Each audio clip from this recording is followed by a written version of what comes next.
Hey, I'm Ryan and welcome to Burn the Tavern Down.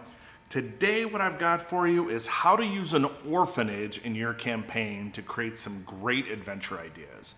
I know a lot, and I mean a lot of campaigns start in a tavern, and really, I'm not a huge fan of that. Thus the title of my YouTube channel and newsletter.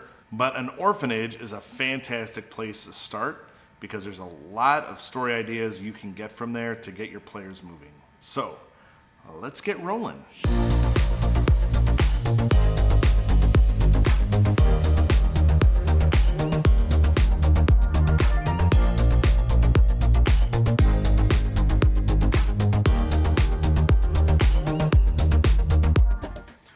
What I like about orphanages is they're going to be in every town and every city. Sometimes they're going to be run by a temple, sometimes they're independent and run by the government. Whichever it is, an orphanage is a great way to start adventures out in. So my first idea for an orphanage is somebody approaches you in the orphanage, someone who's in charge of it, probably an adult, maybe one of the orphans, and they let you know that one of the kids in the orphanage just doesn't age. That kid has been 13 or 12 for a very long time. And no one really talks about it until something happened.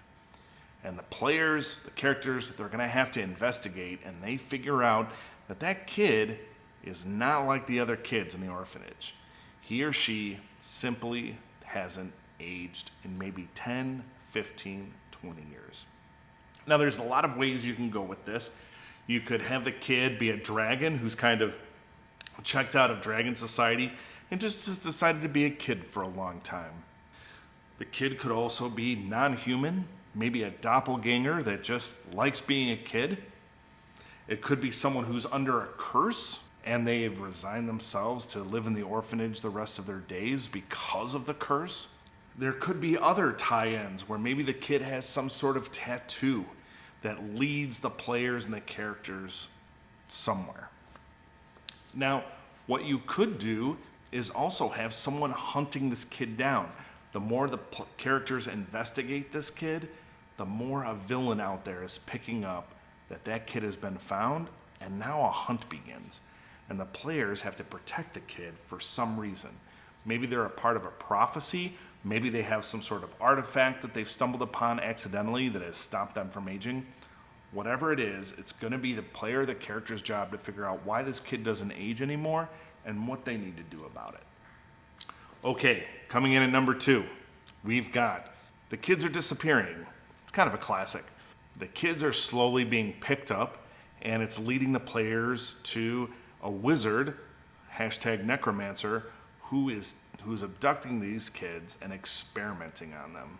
So maybe one of them comes back as a zombie, maybe one of them comes back, a little skeleton, whatever it is, those kids are being taken out by this wizard, and you need to stop them. This is a little dark, but it encourages your players to move fast and get the job done. Coming in at number 3 for using an orphanage is all the kids got adopted at once. A cult actually went in that got a little bit of money, and they scooped up all the kids and have adopted them, out doing slave labor on a farm outside the city. So the kids are imprisoned, and your players and characters might feel the need to bust them out and return them to the orphanage. They have to make sure the kids aren't collateral damage. They have to make sure, they take out this cult and kind of stop what that cult is doing.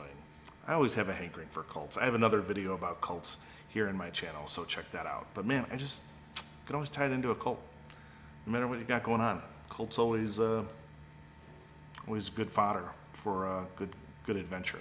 Another thing that could happen in that orphanage, coming in at number 4, is something is in the basement. You could have a small earthquake, some sort of tremor, and one of the kids finds a stone door that was hidden behind some planks.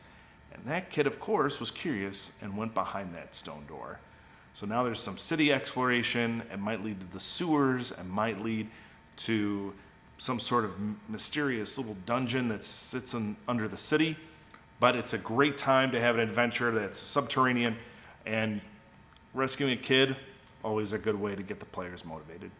So that's about what I've got for doing adventures involving an orphanage. And if you would, you can check out my little newsletter right here called Burn the Tavern Down. What I do is on Thursdays, send out an email just about some story ideas, some things that I'm into, some role-playing games I've found, maybe dice that I like, or a new board game. And on Tuesdays, I just announce what's the next video in my YouTube channel.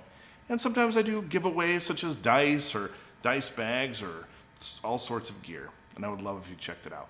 So that's about all I've got, and I will see you guys later.